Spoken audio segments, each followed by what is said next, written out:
ഗുരുർബ്രഹ്മാ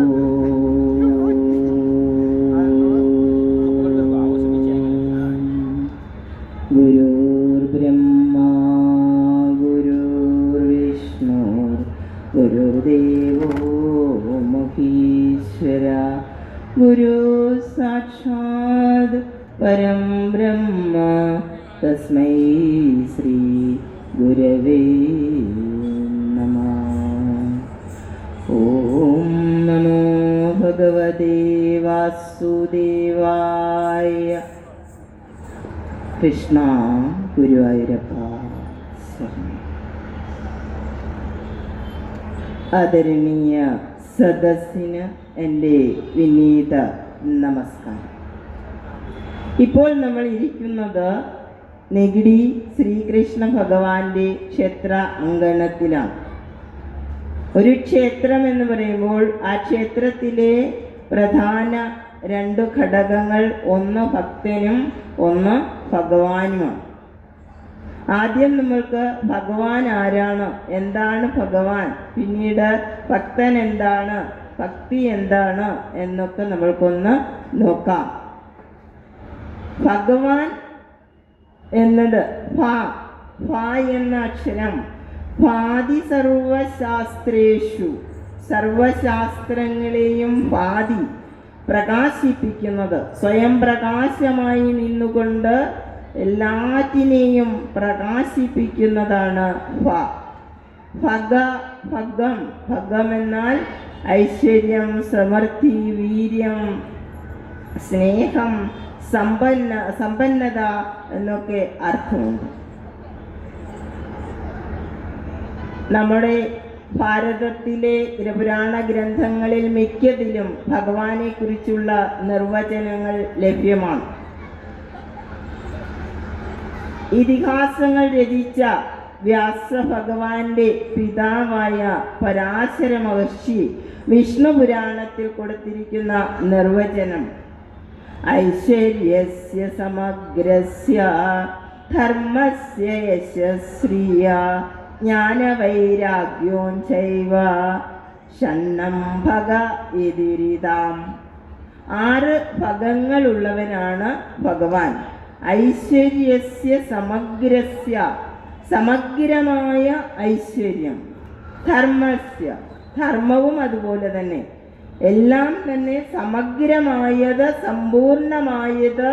അതായത് ഭഗവാൻ എന്ന് നമ്മൾ വിചാരിക്കുമ്പോൾ ഒന്നിനും കുറവില്ല, എല്ലാം തികഞ്ഞത്, എല്ലാം പൂർണ്ണമായത് എന്നാണ്. പൂർണ്ണതയിൽ നിന്ന്, ആ പൂർണ്ണതയിൽ നിന്ന് എത്ര പൂർണ്ണം എടുത്തു മാറ്റിയാലും അതിന് ഒരു കുറവും വരുന്നില്ല. അങ്ങനെയും നമ്മൾക്കൊരു മന്ത്രമുണ്ട്, ഓം പൂർണ്ണമദ പൂർണ്ണമിദം പൂർണ്ണാത് പൂർണ്ണമുദച്യതേ പൂർണ്ണസ്യ പൂർണ്ണമാദായ പൂർണ്ണമേവാവശിഷ്യതേ. ആ പൂർണ്ണത്തിൽ നിന്ന്, അത് പൂർണ്ണമാണ്, ആ പൂർണ്ണത്തിൽ നിന്ന് എത്ര പൂർണ്ണങ്ങൾ ആ പൂർണ്ണതയോടെ തന്നെ എടുത്തു മാറ്റിയാലും പൂർണ്ണം അവിടെ തന്നെ അവശേഷിക്കും. ഇനിയും വിഷ്ണു പുരാണത്തിൽ തന്നെ മറ്റൊരു നിർവചനം ഉൽപ്പത്തിയും പ്രളയം ച ഇവ ഭൂതാനാം ആഗതിം ഗതിം വേത്തി വിദ്യാം അവിദ്യാം ച സവാച്യോ ഭഗവാൻ. സവാച്യോ ഭഗവാൻ, ഭഗവാൻ എന്ന് പറയപ്പെടുന്നു. ആരേ? ഉൽപ്പത്തി പ്രളയം ച, ഈ ജഗത്തിൻ്റെ ഉത്ഭവത്തെക്കുറിച്ചും അതിന് പ്രളയത്തെക്കുറിച്ചും അറിയുന്നവൻ. അതുപോലെ തന്നെ ഈ ഭൂതാനാം, ഈ സർവചരാചരങ്ങളുടെയും ആഗതിയും ഗതിയും, വരവും പോക്കും എല്ലാം അറിയാവുന്ന, വേത്തി പറഞ്ഞാൽ അറിയാവുന്ന, വേത്തി. വിദ്യാം അവിദ്യാം ച, വിദ്യയും അവിദ്യയും ഒക്കെ അറിയാവുന്ന ആളിനെ, പൂർണ്ണനായ ആളിനെ നമ്മൾ സവാച്യോ ഭഗവാൻ, ഭഗവാൻ എന്ന് പറയപ്പെടുന്നു. ഇതെല്ലാം ഗുരുക്കന്മാരുടെ നിർവചനങ്ങൾ. സാധാരണക്കാരായ നമ്മൾക്ക് ഭഗവാൻ എന്നത് എന്താണ്? ഭവം ഹത്വ, ഗതിം ദദാതീതി. ഈ ഭവത്തിലെ, ഈ ലോകത്തിലെ, ഈ പ്രപഞ്ചത്തിലെ ദുഃഖങ്ങളൊക്കെ ഇല്ലാതാക്കിയിട്ട്, ഹത്വ നശിപ്പിച്ചിട്ട്, ഇല്ലാതാക്കിയിട്ട് നമ്മൾക്ക് ഗതിയും ദദാതീതിയും, ഗതി തരുന്ന ആളിനെ നമ്മൾ ഭഗവാൻ എന്ന് പറയുന്നു. ഒട്ടാകെയെന്നും ഒരു പട്ടാങ്ങമായ വഴി കിട്ടാതുഴന്നു വലയും മുട്ടാളനായ മമ കെട്ടായ ദാരസുത മുട്ടായ ദുഃഖമൊഴിവാൻ. നമ്മൾ ഭഗവാനെ ആശ്രയിക്കുന്നത് എന്തിനാണ്? നമ്മളുടെ ദുഃഖമൊഴിവാൻ. എങ്ങനെയുള്ള ദുഃഖമാണ് ഈ ഭൂമിയിൽ ജീവിക്കുന്ന നമ്മൾക്കുള്ളത്? കെട്ടായ ദാരസുത മുട്ടായ, അതായത് കളത്ര പുത്ര ബന്ധുരാദികളാൽ നമ്മൾ കെട്ടായി ബന്ധിച്ചിരിക്കുകയാണ്. ആ ബന്ധനത്തിൽ നിന്നുണ്ടാകുന്ന ദുഃഖത്തിൽ നിന്ന് ആ ദുഃഖം ഒഴിവാക്കാനായി നമ്മൾക്ക് ഭഗവാന്റെ ആശ്രയം വേണം. പിന്നോ പട്ടാങ്ങമായ വഴി കിട്ടാതുഴന്നു വലയും. നമ്മൾക്ക് ഈ ദുഃഖത്തിൽ നമ്മൾ കിടക്കുമ്പോൾ അതിൽ നിന്ന് നമ്മൾക്ക് നേർവഴി ആരാണ്, നേർവഴി ഏതാണ് എന്ന് കാട്ടിത്തരുവാൻ ഒരാൾ വേണം. നമ്മൾ ചെറിയ ക്ലാസ്സിൽ സ്കൂളിൽ പഠിക്കുമ്പോൾ ഇപ്പോഴെന്താണെന്ന് അറിയത്തില്ല, നേരത്തെയൊക്കെ ഞങ്ങളൊക്കെ പഠിക്കുന്ന സമയത്തൊക്കെ സ്കൂളിലെ പ്രാർത്ഥന എന്ന് പറയുന്നത് എന്താണ്? നേർവഴിക്കെന്നെ നീ കൊണ്ടുപോയിടേണം, നേർവരും സങ്കടം ഭസ്മമാക്കിയിടേണം. നമ്മളെ നേർവഴിക്ക് കൊണ്ടുപോകണം. നമ്മളുടെ വഴിയിൽ വരുന്ന തടസ്സങ്ങളും സങ്കടങ്ങളും ഒക്കെ തീർത്തു തരണം എന്ന് നമ്മൾ ഭഗവാനോട് യാചിക്കുകയാണ്, അപേക്ഷിക്കുകയാണ്. അപ്പോൾ ഭഗവാനാണ് നമ്മൾക്ക് ഇതെല്ലാം തീർത്തു തരുന്നത് എന്ന ഒരു വിശ്വാസമാണ് സാധാരണക്കാരായ ഭക്തന്മാർ. ഭക്തി എന്ന് പറയുമ്പോൾ അല്ലാതെ തന്നെ ഈശ്വരനെ കുറിച്ച് ഉപനിഷത്തുക്കളിലൊക്കെ നിർവചനമുണ്ട്. ഈശാവാസ്യ ഉപനിഷത്തിൽ തദേ ജതി തന്നൈ ജതി തദ്ദൂരേ തദ്ദന്തികേ തദന്തരസ്യ സർവസ്യ തദു സർവസ്യാസ്യ ബാഹ്യതഃ. തദേ ജതി, അതായത് അത് ചലിക്കുന്നതാണ്, അത് ചലനമറ്റതാണ്. തന്നേ ജതി, അതുപോലെ തന്നെ അത് ദൂരെയാണ്, അത് അടുത്താണ്, അത് സർവ അന്തരമാണ്. തദന്തരസ്യ സർവസ്യ, എല്ലാറ്റിൻ്റെയും, ജീവനുള്ള എല്ലാറ്റിൻ്റെയും ഉള്ളിലാണ് അത് വസിക്കുന്നത്. അത് പിന്നെ എവിടെയുമുണ്ട്? സർവസ്യ ബാഹ്യമായിട്ടും പുറത്തുമുണ്ട്. ഇതിന് ശ്രീനാരായണ ഗുരു ഈശാവാസ്യ ഉപനിഷത്ത് മലയാളത്തിലേക്ക് തർജ്ജമ ചെയ്തിട്ടുണ്ട്.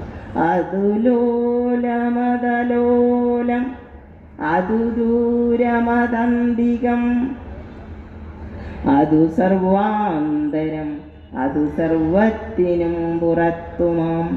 അത് എവിടെ സ്ഥിതി ചെയ്യുന്നു? ഈ പ്രപഞ്ചം മുഴുവൻ നിറഞ്ഞു തുളുമ്പി എല്ലാ ജീവജാലങ്ങളുടെയും ചരാചരങ്ങളുടെ ഉള്ളിലും അതുപോലെ തന്നെ പുറത്തുമായി ഈ വിശ്വം മുഴുവൻ നിറഞ്ഞു നിൽക്കുന്ന ഒന്നാണ് ഈശ്വരൻ എന്ന് ഈശാവാസ്യ ഉപനിഷത്ത് പറയുന്നു.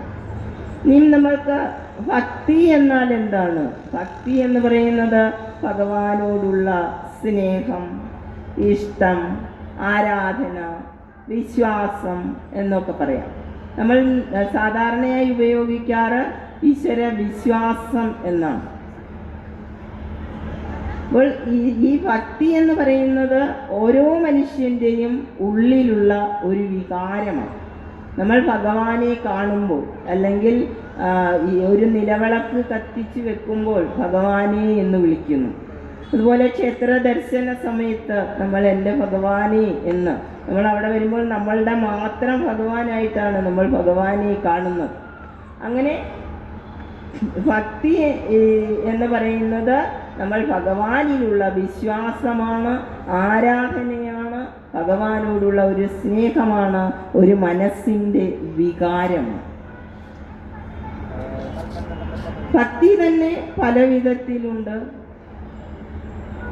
ഭക്തി ഒരു ശാസ്ത്രമാണെന്ന് പറയാം. സയൻസ് ശാസ്ത്രം എന്നൊക്കെ പറയുന്നത് സയൻറ്റിഫിക്കായിട്ട് വരുമ്പോൾ എങ്ങനെയാണ് ശാസ്ത്രം പരിണമിക്കുന്നത്? ഒരു പരീക്ഷണം നടത്തുക, ഒരു നിരീക്ഷണം, ആ നിരീക്ഷണങ്ങളിലൂടെ ഒരു ഫലത്തിൽ എത്തിച്ചേരുന്നതാണ്. അതിൻ്റെ റിസൾട്ട് അവസാനം വരും. ആദ്യം പരീക്ഷിക്കും, പിന്നെ അതിനെ നിരീക്ഷിച്ചു കൊണ്ടിരിക്കും, പിന്നീട് അതിൻ്റെ ഫലം വരും. ഇങ്ങനെ നോക്കിയാൽ ഭക്തിയും ശാസ്ത്രം തന്നെ. ഭക്തി ശാസ്ത്രത്തിനുള്ള പ്രത്യേകത, നമ്മൾ പരീക്ഷണം നടത്തുന്നത് മറ്റൊരു വസ്തുവിലല്ല, നമ്മുടെ തന്നെ ഉള്ളിലാണ്. നമ്മൾ ഭക്തി പരീക്ഷണം നടത്തുന്നതും. അതുപോലെ തന്നെ നമ്മൾക്ക് നിരീക്ഷിച്ചു കൊണ്ടിരിക്കാനും പറ്റും. ഭക്തി വളരും തോറും നമ്മൾക്ക് ഓരോരോ വ്യത്യാസങ്ങൾ വന്നുകൊണ്ടേയിരിക്കും. അത് നമ്മൾക്ക് നിരീക്ഷിക്കാം. അങ്ങനെ ഉത്തമ ഭക്തനാകാം, പരമമായ ജ്ഞാനത്തിലെത്താനും സാധിക്കും. അതാണ് അതിൻ്റെ പരിണിത ഫലം.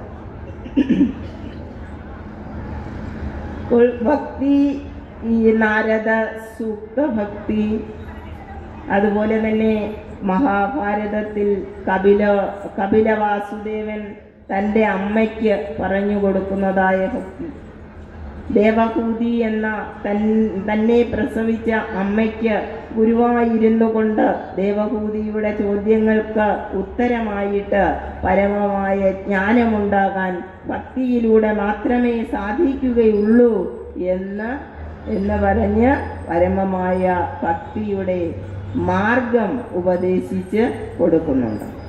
ഭക്തിയെ നമ്മൾക്ക് ഭാരതത്തിലുള്ള ദർശനങ്ങളുണ്ട്, ഷഡ്ദർശനങ്ങൾ. അതിലെ ഒരു ദർശനമാണ് ഭക്തിയും. അവിടെ നമ്മൾ ഭക്തിക്ക് പറയുന്നത് ഭക്തിയോഗം, ക്രിയായോഗം, കർമ്മയോഗം, ഇങ്ങനെയൊക്കെ പറയുന്നത് പോലെ ഭക്തി എന്ന് പറയുന്നത് എളുതായിട്ട് നമ്മൾക്കെല്ലാവർക്കും എത്തിച്ചേരാൻ പറ്റുന്ന ഒരു മാർഗമാണ്. യോഗ പറയുമ്പോൾ നമ്മൾ അഷ്ടാംഗ മാർഗത്തിലൂടെ സഞ്ചരിച്ച് അവസാനം നമ്മൾ ജ്ഞാനത്തിലെത്തും. കർമ്മം പറയുമ്പോൾ നമ്മളുടേതായ കർമ്മം എങ്ങനെയുള്ളതായിരിക്കണം? ഈശ്വരേഷ്ടയ്ക്ക് വിധേയമായിക്കൊണ്ട് നന്മ നിറഞ്ഞ കർമ്മങ്ങൾ മാത്രം ചെയ്ത് ഒരിക്കലും നമ്മളുടെ കർമ്മത്തിൽ നിന്ന് വ്യതിചലിക്കാതെ നേരിട്ട് പോകുമ്പോഴാണ് നമ്മൾക്ക് കർമ്മത്തിലൂടെ ജ്ഞാനമുണ്ടാകുക. ക്രിയാമാർഗവും അങ്ങനെ തന്നെ. എന്നാൽ ഭക്തിയാണെങ്കിൽ നമ്മൾക്ക് പെട്ടെന്ന് ഫോളോ ചെയ്യാൻ, പിന്തുടരാൻ എളുപ്പമാർഗമാണ്. ഇനിയും പ്രഹ്ലാദൻ്റെ ഭക്തിയാണ്. പ്രഹ്ലാദൻ എന്ന് പറയുന്ന നമ്മളുടെ നരസിംഹാവതാരത്തിൽ ഹിരണ്യാക്ഷൻ്റെ മകനായിരിക്കുന്ന പ്രഹ്ലാദൻ ഹിരണ്യായ നമ എന്ന് മാത്രമേ ഉച്ചരിക്കാവൂ എന്ന് തന്നെ പഠിപ്പിക്കുന്ന പിതാവിനോട് അദ്ദേഹത്തിൻ്റെ മുന്നിൽ നിന്ന് നേരെ നാരായണായ നമ എന്ന് ജപിക്കുമ്പോൾ ആ നാരായണൻ എവിടെ? ആ നാരായണ നാമം നീ എങ്ങനെയാണ് ഇതിലെത്തിച്ചേർന്നത്? ഇത്രയും പഠിപ്പിച്ചിട്ടും, വളരെ കഷ്ടപ്പെട്ട് പലരെ കൊണ്ട് പഠിപ്പിച്ചിട്ടും പ്രഹ്ലാദൻ എന്ത് ചെയ്യുന്നില്ല? അനുസരിക്കുന്നില്ല. അപ്പോൾ എന്താണ് നിന്റെ ഭക്തിമാർഗം? അപ്പോൾ പ്രഹ്ലാദൻ ഹിരണ്യാക്ഷന് പറഞ്ഞു കൊടുക്കുന്ന ഭക്തിമാർഗമാണ് നവദാ ഭക്തി എന്ന് പറയുന്നത്. നവദാ ഭക്തി 9 മാർഗങ്ങളിലൂടെ ആത്മജ്ഞാനത്തിൽ എത്തുന്നതാണ്. ശ്രവണം, കീർത്തനം, സ്മരണം, പാദസേവനം, അർച്ചനം, വന്ദനം, ദാസ്യം, സഖ്യമാത്മനിവേദനം. അപ്പോൾ ആദ്യം നമ്മൾ ഭഗവാന്റെ കീർത്തനങ്ങൾ, നാമങ്ങളൊക്കെ ശ്രവിക്കുക, കേൾക്കുക. എന്നിട്ടോ പിന്നീട് രണ്ടാമത്തേത് കീർത്തനം, നമ്മൾ കീർത്തിക്കുക, പാരായണം ചെയ്യുക. മൂന്നാമത്തേത് സ്മരണം. സ്മരണം എങ്ങനെ വേണം? നമ്മൾ സദാ ഭഗവാനെ സ്മരിച്ചു കൊണ്ടിരിക്കണം. നാമം ചൊല്ലുമ്പോഴും കീർത്തിക്കുമ്പോഴും കേൾക്കുമ്പോഴും കീർത്തനത്തിലും ഒക്കെ സദാ നമ്മൾക്ക് അതുതന്നെ ഉരുവിട്ടുകൊണ്ടിരിക്കണം. അതേപോലെ തന്നെ സ്മരിക്കുമ്പോൾ, അപ്പോൾ നമ്മളുടെ ഉള്ളിലേക്കായി ആദ്യം നമ്മൾ കേൾക്കുകയാണ്, പിന്നീട് നമ്മൾ ഉച്ചരിക്കുകയാണ്. പിന്നീട് മൂന്നാമത് വരുന്നത് സ്മരണ. ആ സ്മരണ നമ്മൾ ചെയ്യുന്നത് നമ്മളുടെ മനസ്സുകൊണ്ടാണ്. ഈ സ്മരണ എങ്ങനെ വേണം? ഇടതടവില്ലാതെ നിരന്തരമായി നിർത്താതെ ചെയ്യണം. അത് ദശാവതാര കീർത്തനത്തിൽ പറയുന്നുണ്ട് ഈശ്വരനെ എങ്ങനെ സ്മരിക്കണം എന്ന് നമ്മളുടെ ആഗ്രഹം. നിൽപ്പിലും ഇരിപ്പിലും കിടപ്പിലും നടപ്പിലും അല്പവും മറന്നിടാതെ നിന്നെ നിദ്രയെങ്കിലും. നമ്മളുടെ ഓരോ പ്രവർത്തനങ്ങളിലും നിന്നാലും ഇരുന്നാലും ഉറങ്ങിയാലും നടന്നാലും എപ്പോഴും ഈശ്വര സ്മരണ ഉണ്ടായിരിക്കണം. അടുത്തത് പാദസേവനം. പാദസേവനം എന്ന് പറയുമ്പോൾ ഈശ്വര സൃഷ്ടികളായ എല്ലാറ്റിനെയും സർവചരാചരങ്ങളെയും ഒന്നായി കണ്ടുകൊണ്ട് സേവ ചെയ്യുക. തന്നിൽ നിന്നന്യമല്ലാതെ എന്നു കാണുന്നു സർവവും, അന്നേതു മോഹമന്നേതു ശോകം ഏകത്വദൃക്കിന്.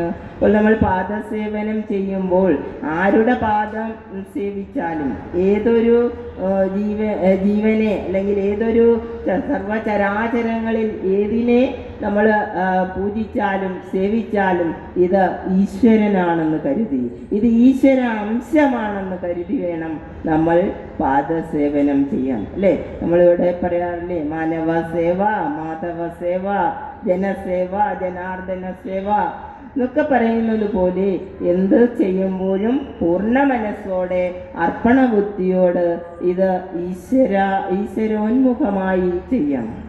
ഇനിയും അർച്ചനം. പാദസേവനം കഴിഞ്ഞാൽ പിന്നീട് അർച്ചന.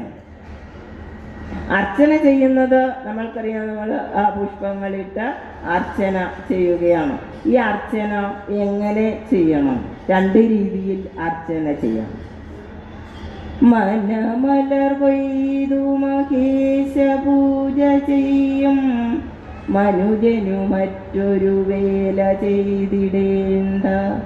വനമലർ കൊയ്തു മതല്ലയായിൽ മായാമനുരു വിട്ടുമിരിക്കിൽ മായമാറും. മനമലർ കൊയ്ത് മഹേശ പൂജ ചെയ്യും. അതായത് നമ്മളുടെ മനസ്സാകുന്ന മലര് എടുത്ത് ഭഗവാന്റെ പാദത്തിൽ അർച്ചിക്കണം. ഇത് എല്ലാവർക്കും സാധിക്കുകയില്ല, അല്ലെ? മനസ്സിനെ അങ്ങനെ പൂർണ്ണമായി ഭഗവാനിലേക്ക് അർച്ചിക്കാൻ കഴിയാത്ത ആൾക്കാർക്ക് വന്നമലർ കൊയ്തു മതല്ലയായിൽ മനത്തിലെ പൂക്കൾ, അതായത് പൂക്കൾ പറിച്ച് നമ്മൾക്ക് അർച്ചന ചെയ്യാം. പക്ഷേ പൂക്കൾ പറിച്ച് അർച്ചന ചെയ്യുമ്പോൾ എന്ത് ചെയ്യണം? മായാമനൂരു വിട്ട് ഇരിക്കണം. നമ്മളെപ്പോഴും മന്ത്രോച്ചാരണത്തിൽ ഇരിക്കണം പൂവ് അർച്ചിക്കുമ്പോൾ. അങ്ങനെ ചെയ്താലും എന്ന് വെച്ചാൽ നമ്മളുടെ ശ്രദ്ധ മുഴുവൻ നമ്മൾ അവിടെ കേന്ദ്രീകരിച്ചു കൊണ്ട് ചെയ്യുമ്പോൾ നമ്മൾക്ക് എന്തുണ്ടാകും? മായ മനൂരു വിട്ടുമിരിക്കിൽ മായ മാറും. അപ്പോൾ ഭഗവാനും നമ്മളും തമ്മിൽ ഒരു അകലമുണ്ട്. ആ അകലം എന്താണ്? നമ്മളിലുള്ള അജ്ഞാനം. അജ്ഞാനേന ജ്ഞാനമാവൃതം. നമ്മളുടെ ഉള്ളിലുള്ള അജ്ഞാനം കൊണ്ട് നമ്മൾക്ക് ഭഗവാനെ കാണാൻ സാധിക്കുന്നില്ല, അത് മറഞ്ഞിരിക്കുകയാണ്.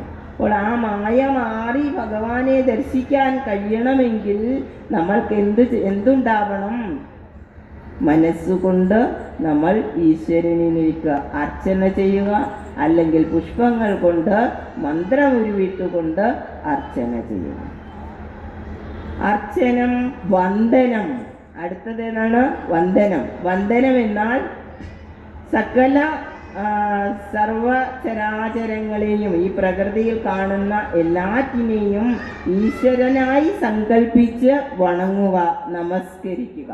നമ്മുടെ ഭാരതത്തിൻ്റെ സംസ്കാരം അങ്ങനെ തന്നെയാണ്, അല്ലേ? എന്തിനെ കണ്ടാലും നമ്മൾ സർപ്പങ്ങളെ നമസ്കരിക്കുന്നു, വൃക്ഷങ്ങളെ നമസ്കരിക്കുന്നു, പക്ഷികളെ നമസ്കരിക്കുന്നു, മൃഗങ്ങളെ നമസ്കരിക്കുന്നു, നദിയെ നമസ്കരിക്കുന്നു, പർവ്വതങ്ങളെ നമസ്കരിക്കുന്നു. അപ്പോൾ എല്ലാം നമ്മൾക്ക് ഈശ്വരനാണ്. അതാണ് നമ്മളുടെ സനാതന ധർമ്മത്തിൽ നമ്മെ പഠിപ്പിക്കുന്നത്. ഈശ്വര സൃഷ്ടികളെല്ലാം തന്നെ ഈശ്വര അംശമാണ്.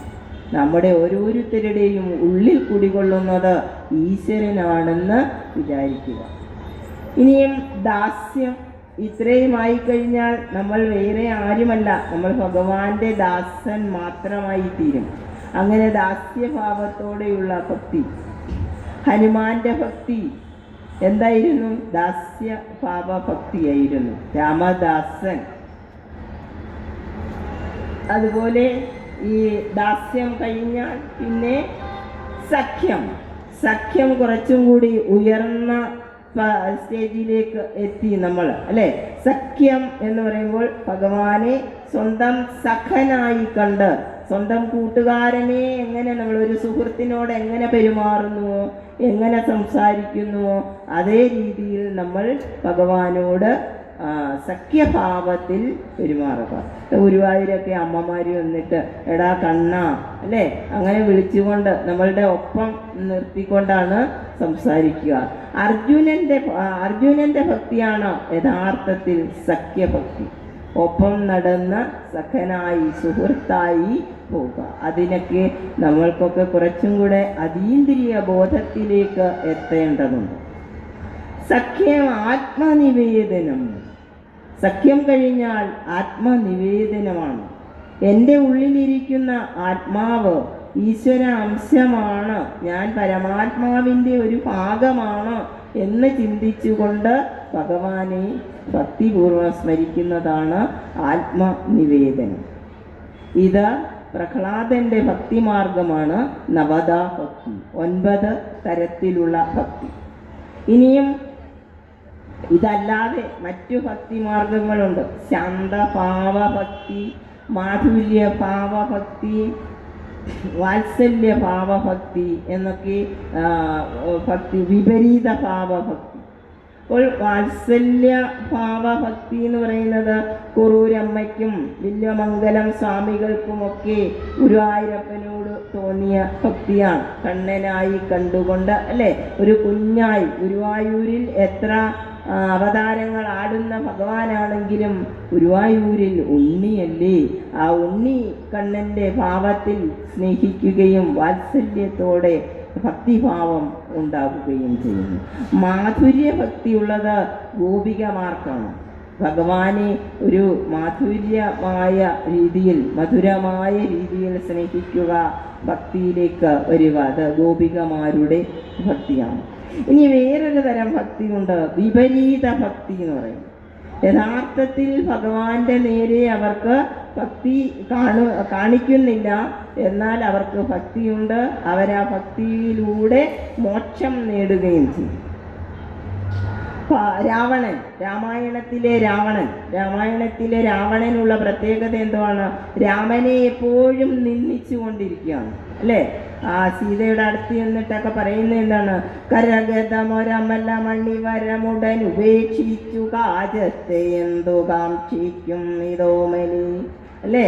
നിന്റെ അടുത്ത് ഞാൻ വന്ന് നിൽക്കുമ്പോൾ കരഗതം ഒരമല മണിവരം.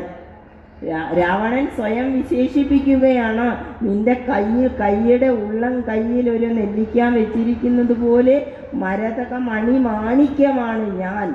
അങ്ങനെ എന്നെ ഉപേക്ഷിച്ചിട്ട് എവിടെയോ വനത്തിൽ അലയുന്ന രാമനെയാണ്, അത് കാക്കപ്പൊന്നെന്നാണ്. കാജത്തെ എന്ത് കാക്ഷിക്കുന്നു, കാക്കപ്പൊന്നിനെ എന്തിന് കാക്ഷിക്കുന്നു? അപ്പോൾ അവിടെ വ്യാജസ്തുതി സ്തവം നിന്നാൽ സ്തുതികളിൽ ക്രമാൽ. അവിടെ രാമനെ നിന്ദിക്കുകയാണ്, നിന്നയിലൂടെ ഒരു സ്തുതിയാണത്. അപ്പോൾ ഇടയ്ക്ക് നമ്മൾക്കറിയാം, രാവണ യുദ്ധം ഒഴിവാക്കാനായി വരുന്നതിൻ്റെ തലേ ദിവസം, ദൂതൻ വരുന്നതിൻ്റെ തലേ ദിവസം രാവണൻ ചിന്തിക്കുന്നുണ്ട്, ഭഗവാൻ എന്നിൽ പ്രസാദിക്കുകയില്ല, നേരെ ചെന്നാൽ അത്ര ദുഷ്ടത എന്നിലുള്ളത് കൊണ്ട് ഭഗവാൻ പ്രസാദിക്കില്ല. അപ്പോൾ എന്ത് ചെയ്യാം? വിപരീതമായി തന്നെ നിൽക്കാം. ആ നരസിംഹാവതാരത്തിലും ഹിരണ്യാക്ഷനും അങ്ങനെ തന്നെ വിഷ്ണുവിന് എതിരായിട്ട് തന്നെ നിൽക്കുകയാണ്. എന്നാൽ ഇവർക്കൊക്കെ ഭഗവാന്റെ കൈകൊണ്ട് മോക്ഷമാണ് ലഭിച്ചത്. അവരുടെ ഭക്തിയുടെ ഭാവം വിപരീതമാണ്. അതുകൊണ്ടാണ് ഈ ത്രിഗുണങ്ങളെ ആസ്പദമാക്കി, നമ്മളുടെ ഗുണങ്ങളെ ആസ്പദമാക്കി 3 തരത്തിൽ ഭക്തിയുണ്ട്. താമസഭക്തി, രാജസഭക്തി, അതുപോലെ സാത്വിക ഭക്തി. താമസഭക്തി എന്ന് പറയുന്നത് യഥാർത്ഥത്തിൽ നമ്മൾ ഭക്തിയുണ്ട്, എന്നാൽ അത് ഒരു ഭക്തി മാത്രം, അതിനത്ര ഇത്ര പ്രാധാന്യത്തോടെയുള്ള ഭക്തിയല്ല. ഭക്തി കാണിക്കാൻ വേണ്ടി ഒരു ഭക്തി, അല്ലേ? ഓടി വരിക, തൊഴുക, നമ്മളങ്ങ് ഓടിപ്പോവുക, സമയമില്ല, പക്ഷേ ഭക്തി ഉള്ളത് കൊണ്ട് വന്ന് തൊഴുതിട്ട് പോകും. ഇനിയും രാജസഭക്തി എന്ന് പറയുന്നത് നമ്മൾക്ക് എന്തെങ്കിലും കീർത്തി വേണം, അല്ലെങ്കിൽ എന്തെങ്കിലും കാര്യസാധ്യം വേണം. ആ കാര്യസാധ്യത്തിന് വേണ്ടിയിട്ട് നമ്മൾ എന്ത് ചെയ്യുന്നു? ഈശ്വരനെ സമീപിക്കുന്നു, ഭക്തി ഉണ്ടാകുന്നു നമ്മൾക്ക്. എൻ്റെ ഭഗവാനെ, എൻ്റെ ഈ കാര്യം സാധിച്ചു തരണേ, ആ കാര്യം സാധിച്ചു തരണേ. അങ്ങനെയുള്ള ഭക്തിയാണ് രാജസഭക്തി. സാത്വിക ഭക്തി എന്ന് പറയുന്നത് ഏറ്റവും പരമമായ ഭക്തി, അതായത് നിസ്വാർത്ഥമായ ഭക്തി. എനിക്കൊന്നും നേടാനല്ല, ഭഗവാനിൽ നിന്ന് ഫലേച്ഛ കൂടാതെ ഞാൻ ഭക്തിയോടെ ഇരിക്കുന്നു, എനിക്കതിൽ ഫലമൊന്നും വേണ്ട. അങ്ങനെയുള്ള ഭക്തിയാണ് സാത്വിക ഭക്തി. അപ്പോൾ ഇത് കപിലവാസുദേവൻ തൻ്റെ അമ്മയായ ദേവഹൂതിക്ക് ഉപദേശിച്ചത് ഈ ഭക്തിയാണ്. താമസഭക്തിയിൽ നിന്നുയർന്ന് രാജസഭക്തിയിൽ നിന്നും ഉയർന്ന സാത്വിക ഭക്തിയിലെത്തി പരമജ്ഞാനം. മാ കപിലവാസുദേവനെ പ്രസവിച്ചതുകൊണ്ട് അമ്മയ്ക്ക് പരമമായ ജ്ഞാനം ലഭിച്ചു. ഇതാണ് ഭക്തി. ഭക്തി എന്ന് പറയുന്ന ഇത് നമ്മൾക്ക് ഓരോരുത്തർക്കുമുള്ള വികാരമാണ്. അപ്പോൾ നമ്മൾ ഓരോരുത്തരും ആരാണ്? ഭക്തനാണ്, അല്ലേ? ഭക്തൻ എന്ന് പറയുന്നത് ആരെയാണ്? ഇപ്പോൾ ഇവിടെ ആണെങ്കിലും ഒന്ന് അനൗൺസ് ചെയ്യുവാണെങ്കിൽ, പ്രിയ ഭക്തജനങ്ങളെ, ഇവിടെ വന്നിരിക്കുന്ന എല്ലാവരും നമ്മൾക്ക് ഭക്തരാണ്. എന്നാൽ യഥാർത്ഥ ഭക്തരാണോ? ക്ഷേത്രത്തിൽ ദർശനത്തിൽ വരുന്നു, പൂജകളിൽ പങ്കെടുക്കുന്നു, അർച്ചന ചെയ്യുന്നു, എല്ലാം ചെയ്യുമ്പോൾ പാരായണത്തിൽ പങ്കെടുക്കുന്നു. അപ്പോൾ ഇവരെ ഒക്കെ ഭക്തർ എന്ന് പറയും. നമ്മൾ ചില ആൾക്കാരെ പറയാറുണ്ട്, അവർ തികഞ്ഞ ഭക്തരാണ്. കാരണം എന്താണ്? ദിവസവും ക്ഷേത്രത്തിൽ വരും, 2 നേരവും വന്ന് തൊഴും, അല്ലേ? പാരായണത്തിൽ പങ്കെടുക്കും, എല്ലാം ചെയ്യും. എന്നാൽ യഥാർത്ഥ ഭക്തൻ ആണോ? നമ്മൾക്ക് രാവണൻ, അതുപോലെ തന്നെ രാവണൻ എന്നൊക്കെ പറയുന്നത് ശിവനെ തപസ് ചെയ്ത് വളരെ കാലം ധ്യാനത്തിലിരുന്ന് തപസ് ചെയ്ത് വരങ്ങളൊക്കെ ഈശ്വരനിൽ നിന്ന് വാങ്ങിയ ആളാണ്. ചന്ദ്രഹാസം ശിവൻ നൽകി, അതുപോലെ കൈലാസമെടുത്ത് അമ്മാനമാടി. അത്രയ്ക്ക് ഭക്തിയുള്ള രാവണനെ നമ്മൾ ഭക്തരാവണൻ എന്ന് വിളിക്കാറില്ല.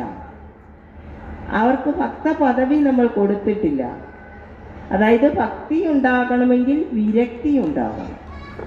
ഇന്ദ്രിയങ്ങളിൽ നിന്നെല്ലാം മാറി ഒരു വിരക്തിയിൽ എത്തുമ്പോഴാണ് നമ്മൾക്ക് ഭക്തി ഉണ്ടാകുക. എന്നാൽ ഭക്തൻ എന്ന പദവി നമ്മൾ പലർക്കും കൊടുത്തിട്ടുണ്ട്. ഭക്ത കുചേലൻ, ഭക്ത പ്രഹ്ലാദൻ, ഭക്ത ഹനുമാൻ എന്നൊക്കെ നമ്മൾ കൊടുത്തിട്ടുണ്ട്. യഥാർത്ഥത്തിൽ ഈ ഭക്തന് എങ്ങനെ ആയിരിക്കണം? ഒരു ഭക്തൻ എന്തൊക്കെ ഗുണങ്ങൾ ഉള്ള ആളായിരിക്കണം? അത് നമ്മൾ ഏകദേശം നോക്കിക്കഴിഞ്ഞു നവദാ ഭക്തിയിലൂടെ.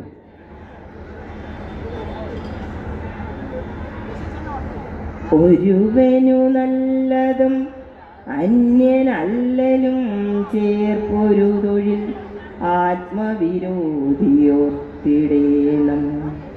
പരനുപരം പരിതാപമേകിടുന്നോർ എരി നരകാത്തിയിൽ വീണെരിഞ്ഞിടുന്നു.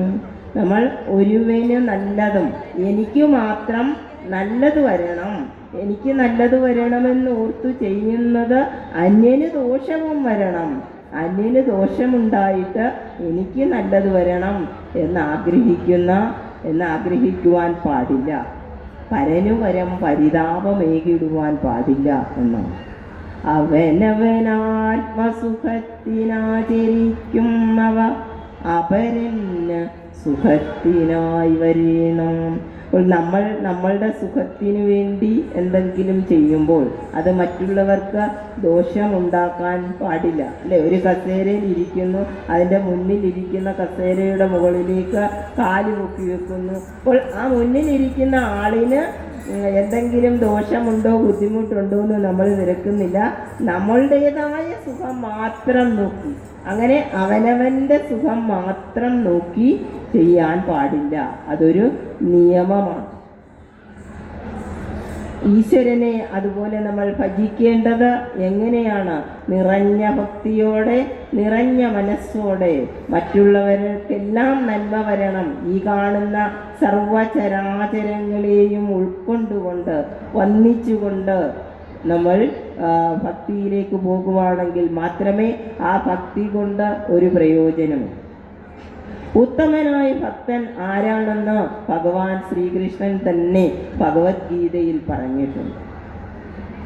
അദ്വേഷ്ടാ സർവഭൂതാനാം മൈത്രഃ കരുണ ഏവ ച നിർമ്മമോ നിരഹങ്കാരഃ സമദുഃഖ സുഖക്ഷമീ. അപ്പോൾ അദ്വേഷ്ട സർവഭൂതാനാം, ഒരാളോടും നമ്മൾക്ക് ദ്വേഷമുണ്ടാവാൻ പാടില്ല. എല്ലാവരെയും തുല്യമായി സ്നേഹത്തോടെ കാണാൻ കഴിയുന്ന ആള്. അതുപോലെ മൈത്രിയോടുകൂടി, സഹവർത്തിത്വത്തോടുകൂടി കരുണ ഏവച, കരുണയോടും മൈത്രിയോടും കൂടി കാണണം. നമ്മൾക്ക് എങ്ങനെ കരുണയുണ്ടാവണം? ഒരു പീഡയെറുമ്പിനും വരുത്തരുതെന്നുള്ളനുകമ്പയും സദാ കരുണാകര നിന്മൈ വിട്ടകലാത ചിന്തയും. ഈശ്വരനെ മുറുക്ക പിടിച്ചുകൊണ്ട്, ഈശ്വരൻ്റെ ചിന്ത വിടാതെ ഒരു എറുമ്പിന് പോലും നമ്മൾ ഉപദ്രവം വരുത്താൻ പാടില്ല എന്നാണ്. ഒരു പീഡ എറുമ്പിന് പോലും വരുത്തരുത്. ആ എറുമ്പിൽ പോലും നമ്മൾ ഈശ്വരനെ കാണണം. അങ്ങനെ കണ്ടുകൊണ്ട് നമ്മൾ അങ്ങനെയുള്ള ഭക്തിയായിരിക്കണം. അതുപോലെ മൈത്രഃ കരുണഃ, പിന്നോ നിർമ്മമോ, മമത്വം പാടില്ല, സ്വാർത്ഥത പാടില്ല. നിർമ്മമോ നിരഹങ്കാര, അഹങ്കാരം ഒഴിവാക്കിക്കൊണ്ടുള്ള ഭക്തി ആവണം. അതുപോലെയോ സമ ദുഃഖ സുഖ ക്ഷമി, ദുഃഖത്തിലും സുഖത്തിലും സമമായി കാണണം. സമേ ദുഃഖേ സുഖം, സുഖത്തിലും ദുഃഖത്തിലും നമ്മൾ എന്ത് ചെയ്യണം? സമമായ ചിന്തയോടുകൂടി. ദുഃഖം വന്നാൽ ദുഃഖം, അല്ലെങ്കിൽ സുഖം വന്നാൽ സുഖം. അങ്ങനെ ആ സമയത്ത് നമ്മൾ അധികമായി നമ്മളുടെ മനസ്സിന് പ്രാധാന്യം കൊടുക്കാതെ സുഖത്തിനും ദുഃഖത്തിനെയും സമമായി കാണണം. ഇങ്ങനെയുള്ളവനാണ് എൻ്റെ ഉത്തമ ഭക്തൻ. ഉദ്ധവഗീത എന്നൊരു ഗീതയുണ്ട് നമ്മുടെ ഭാരതത്തിൽ, അതുപോലെ ഭാഗവതത്തിലുമുണ്ട് ഉദ്ധവദൂത്. അതിൽ നമ്മൾ ഉദ്ധവർക്കും ഭഗവാൻ ഇങ്ങനെ ഉത്തരങ്ങൾ കൊടുക്കുന്നുണ്ട്. അവസാനം വരുമ്പോൾ ഉദ്ധവർക്ക് ചില സംശയങ്ങൾ, ഭഗവാൻ ധർമ്മം സ്ഥാപിക്കുന്നുണ്ടോ, ഭഗവാൻ ധർമ്മ സംസ്ഥാപനാർത്ഥമാണ് ജന്മമെടുത്തത് എന്ന് പറയുമ്പോൾ ആ ധർമ്മത്തെ രക്ഷിക്കുന്നുണ്ടോ? പല സ്ഥലങ്ങളിലും നമ്മൾക്ക് കാണാം. അപ്പോൾ യുധിഷ്ഠിരൻ്റെ കൂടെ നടക്കുന്ന, പാണ്ഡവരെ സംരക്ഷിക്കുന്ന കൃഷ്ണൻ ചൂതുകളിയിൽ എന്തുകൊണ്ട് യുധിഷ്ഠിരനെ തോൽപ്പിച്ചു, അല്ലെ? പാഞ്ചാലിയെ എന്തുകൊണ്ട് സഭയിലേക്ക് വലിച്ചിഴച്ച് കൊണ്ടുവരപ്പെട്ടു? പാഞ്ചാലിക്ക് വസ്ത്രം കൊടുത്ത് രക്ഷിച്ചു എന്ന് പറയുന്നെങ്കിലും അതൊരു രക്ഷയാണോ? കാരണം അവളെ വലിച്ചിഴച്ച് സഭയിലേക്ക് കൊണ്ടുവന്നതിന് ശേഷം ആണ് എന്ത് ചെയ്യുന്നത്? ആക്ഷേപിക്കുന്നത്. അപ്പോൾ അതുവരെയും ഭഗവാൻ വന്നില്ല. വസ്ത്രം അഴിക്കാൻ തുടങ്ങിയപ്പോൾ അല്ലയോ ഭഗവാനെ കൃഷ്ണ അഭയം തരണേ എന്ന് പ്രാർത്ഥിച്ചപ്പോഴാണ് ഭഗവാൻ വന്ന് രക്ഷിക്കുന്നത്. അതിന് ഉത്തരം ഭഗവാൻ പറയുന്നുണ്ട്. യുധിഷ്ഠിരൻ ചൂത് കളിക്കാനിരുന്നപ്പോൾ യുധിഷ്ഠിരൻ പ്രാർത്ഥിച്ചു അത്രേ, ഞാൻ ഈ ചൂതുകളിയിൽ തോൽക്കുന്നത് ഭഗവാൻ കൃഷ്ണനൊന്നും ഇങ്ങോട്ട് വന്ന് കാണരുതേ, ഇവിടേക്ക് വരരുതേ എന്ന് പ്രാർത്ഥിച്ചു അത്രേ. അതുപോലെ പാഞ്ചാലിയെ കൊണ്ടുവന്ന് ഇത്രയും ചെയ്ത് അവളുടെ വസ്ത്രത്തിൽ തൊടാൻ തുടങ്ങിയപ്പോഴാണ് അവൾ ഭഗവാനെ വിളിക്കുന്നത്. അതുവരെ അവരോട് കയർത്ത് സംസാരിക്കുകയാണ് ചെയ്തത്, അവരെ ശപിക്കുകയാണ് ചെയ്തത്. അപ്പോൾ ആ സമയത്തൊന്നും ഭഗവാനെ വിളിച്ചില്ല. ഭഗവാൻ ആ കവാടത്തിൽ തന്നെ നിൽപ്പുണ്ടായിരുന്നു. ആരെങ്കിലും ഒന്ന് പ്രാർത്ഥിച്ചിരുന്നെങ്കിൽ ആ സമയത്ത് ഭഗവാൻ എത്തുമായിരുന്നു. വീണ്ടും ഉദ്ധവര് ചോദിക്കുകയാണ്, അപ്പോൾ കരഞ്ഞ് പ്രാർത്ഥിച്ച് അങ്ങനെയുള്ള സമയത്ത് മാത്രമേ ഭഗവാൻ വരികയുള്ളോ, രക്ഷിക്കുകയുള്ളോ? അല്ല, അവനവൻ്റെ കർമ്മഫലം, അവനവനുള്ള കർമ്മഫലം നമ്മൾ അനുഭവിച്ചേ പറ്റുള്ളൂ. ദുര്യോധനന് തൻ്റെ വിവേകത്തെക്കുറിച്ച്, തൻ്റെ പോരായ്മകളെക്കുറിച്ച് നല്ലവണ്ണം അറിയാമായിരുന്നു. ദുര്യോധനനറിയാം, എനിക്ക് ചൂതുകളിയിൽ അത്ര വശമില്ല. എന്നാൽ മാതുലനെ വെച്ചു, ശകുനിയെ വെച്ച് കളിപ്പിച്ചു. അപ്പോൾ ശകുനിക്ക് വാത് വെക്കാൻ അറിയില്ലല്ലോ. അപ്പോൾ ദുര്യോധനൻ വാത് വെക്കുന്നു, ശകുനി കളിക്കുന്നു. അങ്ങനെ ശകുനിയെ കൊണ്ട് കളിപ്പിച്ച് ദുര്യോധനൻ അവിടെ വിവേകം ഉപയോഗിച്ചു. തനിക്ക് എങ്ങനെ ചൂതിൽ ജയിക്കാൻ പറ്റും എന്ന് ദുര്യോധനൻ തൻ്റെ വിവേകം ഉപയോഗിച്ചു. എന്നാൽ യുധിഷ്ഠിരനും വേണമെങ്കിൽ അവിടെ ഒരു വിവേകം, ഒരു ബുദ്ധി ഉപയോഗിക്കാമായിരുന്നു. എനിക്ക് പകരം എൻ്റെ അച്യുതനായ ശ്രീകൃഷ്ണൻ ചൂത് കളിക്കുമെന്ന്. അങ്ങനെ ആയിരുന്നെങ്കിൽ ഒരിക്കലും അതിൽ തോൽക്കുകയില്ല. ഇങ്ങനെ ഭഗവാൻ തരുന്ന ഉപദേശങ്ങളാണ് നമ്മൾ ഉദ്ധവഗീതയിൽ കാണുന്നത്. ഉദ്ധവഗീത, ഭഗവത്ഗീത, അതുപോലെ വിദുരനീതി, ഇതിലെല്ലാം ഭക്തിയെക്കുറിച്ച് സംസാരിക്കുന്നുണ്ട്. ഈ അടുത്ത പ്രോഗ്രാം തുടങ്ങിയതുകൊണ്ട് എൻ്റെ ഈ ചെറിയ പ്രഭാഷണം വളരെ ശ്രദ്ധയോടുകൂടി കേട്ടുകൊണ്ടിരുന്ന നിങ്ങൾക്കേവർക്കും എൻ്റെ നന്ദി, അകൈതവമായ നന്ദി രേഖപ്പെടുത്തുന്നു. അതുപോലെ തന്നെ ഇവിടെ പ്രഭാഷണത്തിന് ഒരവസരം തന്ന ക്ഷേത്ര ഭാരവാഹികൾക്കും എൻ്റെ അകൈതവമായ നന്ദി രേഖപ്പെടുത്തുന്നു. നന്ദി, നമസ്കാരം.